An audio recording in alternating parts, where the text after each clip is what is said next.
Você vive num mundo em que você nasceu e as coisas estão basicamente prontas. Por exemplo, você mora num prédio que não foi você que construiu. Você frequenta uma escola com um sistema de ensino que não foi você que fez. Você toma remédios que não foi você que inventou. Imagina o trabalho que deu para inventar a dipirona. Aquele remédio que você toma quando está com dor de cabeça e magicamente a dor some. O cara lá na Alemanha teve que descobrir o negócio por acidente e testar em milhares de pessoas para comprovar a eficácia e testar qual era a dose correta, e ele errou nesse meio caminho. E algumas pessoas pagaram preço por isso, mas muitas se beneficiaram. E ele teve que produzir isso em larga escala, ele teve que descobrir os efeitos colaterais e as indicações, ele teve que distribuir isso ao redor do mundo, e eu estou falando de só um remédio, na miríade de remédios que a gente tem no mundo. E remédio é uma das coisas úteis e uma das ferramentas que a gente tem para viver, na miríade de ferramentas que a gente tem para viver. Essas coisas nos foram dadas de presente. Claro que elas são problemáticas e elas têm falhas que precisam ser corrigidas, mas ao menos elas são um chão que a gente pode pisar. Literalmente, eu estou pisando num chão aqui que alguém levantou para mim. A história da civilização humana é uma história de pessoas descobrindo como formar esses chãos onde a gente pode pisar. Quando você está com dor de cabeça, você tem um lugar que você pode se apoiar, que é a dipirona. Quando você está com frio, você está cansado, você tem um lugar que você pode se apoiar, que é a sua cama. Essas coisas foram descobertas e deu trabalho. Foi um esforço humano ao longo de milênios para cada indivíduo contribuir na fundação e no estabelecimento dessas coisas que nos sustentam hoje. Nós, millennials e zoomers, vivemos num mundo materialmente muito farto. E às vezes isso pode dar a impressão de que o mundo sempre foi que nem dos anos 60 para frente, onde tem coisa mais ou menos para todo mundo, onde por mais que nós tenhamos pessoas que passem fome hoje em dia, nós estamos erradicando a fome no mundo a uma velocidade nunca antes vista. Nunca houve tão pouca gente no mundo passando fome ao longo da história. Pare para pensar nisso. Mas isso é quase que uma exclusividade da nossa época. A história da humanidade sempre foi uma história de esforço, de tentar descobrir como a gente estabelece essas bases para viver a vida. E não só bases materiais, bases imateriais, bases metafísicas. Por exemplo, assim como, voltando aos exemplos que eu estava dando, a dipirona ou o meu apartamento não esteve sempre aqui, o conceito de justiça também não esteve sempre aqui. Há 3.000 anos atrás, imagina que um indivíduo de uma tribo mata outro, por acidente. Como é que a gente descobre o que fazer com esse indivíduo? A gente mata ele também? A gente mata o filho dele? Ou a gente perdoa? Isso também deu trabalho para descobrir. Coisas não necessariamente concretas, mas conceitos como justiça. Qual é a justiça legítima? Qual é a pena a se pagar por determinados crimes? E conceitos mais complicados ainda, como qual é a relação legítima entre homens e mulheres? Um homem com muitas mulheres, várias mulheres com um homem, quanto tempo essa relação tem que durar? Para sempre? Como é que se vive a vida boa? Como nós devemos tratar nossos adversários? Como nós devemos tratar nossos amigos? Existiu também um esforço de estabelecimento dessas bases metafísicas da existência. E isso levou tempo. Se você parar para pensar, o Antigo Testamento da Bíblia inteiro é uma história de como os judeus descobriram qual é o que aparenta ser a relação legítima que o ser humano tem que ter com o que eu chamaria de a transcendência. O Antigo Testamento é uma espécie de descrição histórica da descoberta de que existe um Deus, ou uma transcendência, ou uma espiritualidade, alguma coisa que está associado com o bom, o belo, o eterno. E o esforço desse pequeno grupo de pessoas, que são os povos semíticos, de descobrir cada vez mais como estabelecer as bases de uma existência humana com base na evolução da relação desses indivíduos com esse Deus, que culminou na distribuição desse presente, dessa descoberta da relação metafísica legítima para toda a humanidade com a figura do Cristo. A gente saiu de um bando de hominídeos que batia na cabeça dos outros com tacape para pessoas que entendem que até um indivíduo que cometeu o crime que parece ser o mais hediondo possível merece defesa num tribunal. Esse salto de conceitos metafísicos durou milênios, e os indivíduos que empreenderam esse esforço de estabelecer as bases materiais da nossa existência e as bases imateriais da nossa existência são chamados popularmente de heróis. E nós contamos as histórias dessas pessoas, e nós repetimos essas histórias, e nós condensamos essas histórias em meta-histórias. Pare para pensar, a gente consegue somar e destilar diversas histórias de diversos indivíduos admiráveis e condensar em um só, que transmite da maneira mais intuitiva e mais excelente a mensagem do que é ser um indivíduo admirável e construtor de bases da existência humana. Certamente na Grécia existiram vários indivíduos que fizeram vários feitos admiráveis. Imagina um cara que matou um leão uma vez, que estava assolando uma aldeia, coitado. E isso é um negócio inacreditável, uma pessoa matou um leão. E as pessoas contam essas histórias.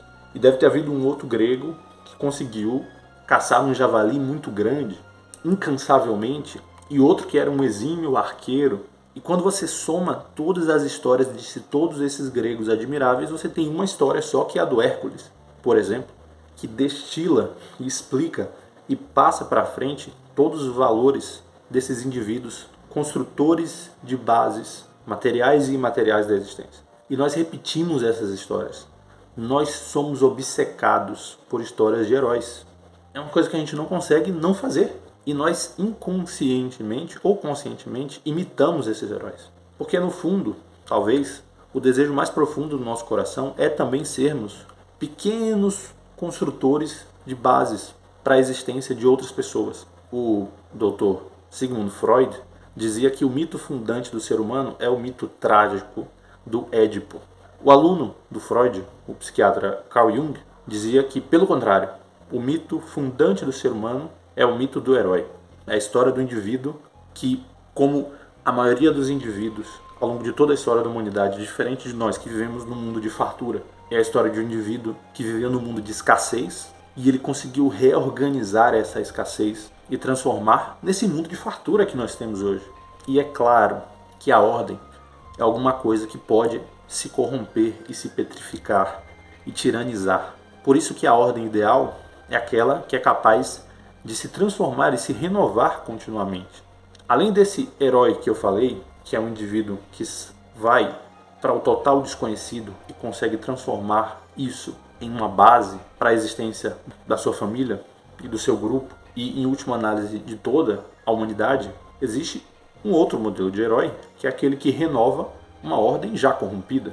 Voltando ao Antigo Testamento, é o exemplo da história do Moisés. O lugar onde Moisés morava era o Egito Antigo, um lugar totalmente árido, seco e petrificado, justamente para poder simbolizar essas ordens áridas, secas e petrificadas. Essas instituições que algumas pessoas vão chamar de patriarcado, ordens envelhecidas, que algumas pessoas vão chamar de burguesia, ou que algumas pessoas vão chamar de totalitarismos. Todas essas grandes estruturas organizadas que foram construídas por essas pessoas que eu estou citando aqui, mas que se envelheceram e se corromperam. E o Moisés, ele inaugura um novo tipo de herói, simbolicamente, na história do pensamento, que é aquele que é capaz de transformar essas ordens petrificadas, velhas e áridas que nem o deserto, e renová-las, como se fosse jogar um pouco de água nessa aridez. Moisés significa aquele vindo das águas. O Moisés tem o poder de abrir as águas. O Moisés é aquele que bate na pedra e sai água. Então, ele renova essa ordem petrificada e desertificada do Egito com água, renovação, renascimento. A água é um símbolo antiquíssimo de caos, potencialidade.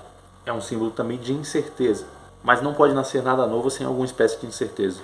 Até nas histórias mais aparentemente simplórias, a estrutura que está te convidando a assimilar o seu aspecto heróico está impressa. Se você pegar um jogo de videogame bobo, que nem o Mario, é a história de um indivíduo simples, um everyday man, um imigrante ítalo-americano, encanador, a pessoa gordinha e bigoduda, a pessoa mais comum do mundo. Assim como todos nós somos as pessoas mais comuns do mundo. Mas que assume nobremente a missão de resgatar uma pessoa inocente das garras de um dragão, que simboliza, de certa forma, caos, destruição, incerteza, orgulho, ganância, todo tipo de atributo associado a caos negativo. Esse dragão arremessa coisas nele e ele tem que adentrar num castelo pétreo e cheio de fogo e lava e perigos que estão a todo tempo sendo jogados nele, e ele heroicamente transforma essas coisas em atributos para ele mesmo poder evoluir, sempre com o objetivo de resgatar o inocente, a princesa no caso. Ele pega o cogumelo para poder crescer mais, e no meio daquela chama toda ele pega aquela flor para poder usar a chama a seu favor. E ele desvia de todos aqueles obstáculos e chega lá em cima, engana o monstro no final e resgata o inocente. No Zelda é ainda mais claro, ainda mais óbvio. O protagonista é um elfo que no legendário do Tolkien simboliza os aspectos humanos mais associados à espiritualidade. São seres elevados, que gostam de música e de arte e de beleza. Claro que isso também tem o seu problema, porque lembrem-se que as ordens podem se corromper e de fato os elfos são tão desassociados do mundo material que eles acabam abandonando os seres que vivem nesse mundo material à sua própria sorte, numa espécie de orgulho desmedido pelo seu estado elevado. Isso é um problema, obviamente, mas não é esse debate que está no Zelda em si. E esse elfo assume a mesma missão do Mario de resgatar a inocente, penetrando nas catacumbas e descendo mais profundamente no fundo da terra. E tem uma frase alquímica muito interessante da Idade Média, e se você não sabe, alquimia não tem nada a ver com transformar coisas materiais em coisas materiais, mas tem a ver transformar coisas imateriais, como a nossa alma, em coisas imateriais douradas, transformar o nosso chumbo interno em ouro. E essa frase alquímica diz algo como: penetre no fundo da terra e vá retificando o que você encontrar no caminho. Esse é o caminho para produzir a pedra filosofal. Então o segredo alquímico, assim como esse protagonista do Zelda, está na habilidade de penetrar nos grotões do que no fundo das contas não é uma caverna de fato, mas é a própria alma humana, e conseguir retificar e corrigir todas as coisas defeituosas que estão lá, assim como o Mario também faz, e transformá-la em coisas douradas, até o ponto que ele chega no fundo da terra e ele resgata a princesa, e ali ele completou seu processo alquímico e conseguiu transformar o que antes era chumbo em ouro. Porque a gente começa a jornada feito de chumbo mesmo. Mas se nós nos dispusermos a seguir o caminho heróico do sacrifício, da virtude, da excelência, nós conseguimos nos tornar dourados. A assunção desse papel heróico é simbolizada no Zelda pela espada na pedra. Ou seja, a espada na pedra é a sua vocação e o instrumento que você vai ter e a sua capacidade de transformar esse caos em ordem que está fincado na pedra, só esperando você sacá-la. Porque só você pode sacar aquela espada da pedra. E todos nós temos espadas em pedras a serem sacadas. Dentro de cada um de nós existe isso, de alguma forma. Elas estão só esperando que nós vamos lá e assumamos a nossa vocação legítima. E essa espada na pedra está sempre no canto mais escuro da floresta mais escura, sempre envolto por muita natureza e vegetação, porque às vezes está meio escondido mesmo. E a jornada rumo à nossa vocação é algo difícil e escuro e assustador de fato. Mas sempre existe uma luz de cima iluminando aquela coisa distante que nos guia para podermos sacá-la e assumir aquilo, aquela responsabilidade, aquele dever e aquela coisa que vai nos permitir com que nós assumamos esse papel heróico. E assim como o Link tem o seu guia, que é aquela fada, nós temos também os nossos guias. Na psicologia junguiana, eles são chamados de psicopompos. São aquelas coisas que vão nos guiar rumo ao nosso caminho final. No Harry Potter é simbolizado pelo pomo de ouro. É aquilo que chama a sua atenção, corre de um lado para o outro, te guia para algum lugar e quando você pega, você ganha o jogo. Eu tenho um amigo que é uma pessoa extremamente bem sucedida na indústria de videogames. Vocês devem conhecer. Ele se chama Reinaldo Siqueira. E quando o Reinaldo era um elfozinho, Link, lá na sua vila, ele não fazia ideia que um dia ele ia ser o que ele é hoje, que é um dos profissionais mais gabaritados na área dele, trabalhando para empresas no mundo inteiro. Para chegar nesse ponto, para partir desse elfozinho na vila, para esse indivíduo que sacou a espada, que entrou no fundo da terra, que retificou o que encontrou e que resgatou a princesa, ele teve que assumir a vocação. No caso de Reinaldo, assumir a vocação foi ir, de fato, estudar computação gráfica, estudar arte, passar horas e horas se dedicando ao ofício dele. Isso é assumir a vocação. E alguma coisa guiou Reinaldo até o fundo dessa floresta escura e assustadora para assumir essa vocação. Os nossos psicopompos são os nossos interesses, as coisas que chamam a nossa atenção e nos convidam a nos dedicarmos. Ora, qual foi o psicopompo de um indivíduo que hoje é um grande dançarino? Foi o interesse dele em dançar. Ele tinha um interesse, uma obsessão, fora do normal sobre aquilo, e aquilo foi chamando a atenção dele e levou ele até a espada e finalmente ele chegou lá e ele ganhou o jogo. Siga os seus interesses e os seus psicopompos, porque eles são os sinais que vão guiar o caminho até o que é a sua vocação e o que vai ser a sua forma de assumir o papel heróico de transformar as coisas desorganizadas em bases para a existência. E não necessariamente você vai ser o inventor da dipirona ou não necessariamente você vai ser o Hércules, mas acredite, se você se dispor a assumir esse papel, você vai conseguir transformar a vida do seu filho, da sua esposa, dos seus pais, dos seus amigos, da sua família. E só Deus sabe o quão longe você vai conseguir ir, quanto de contribuição você vai dar para a existência e o quanto de sofrimento você vai aliviar do quanto de pessoas for possível.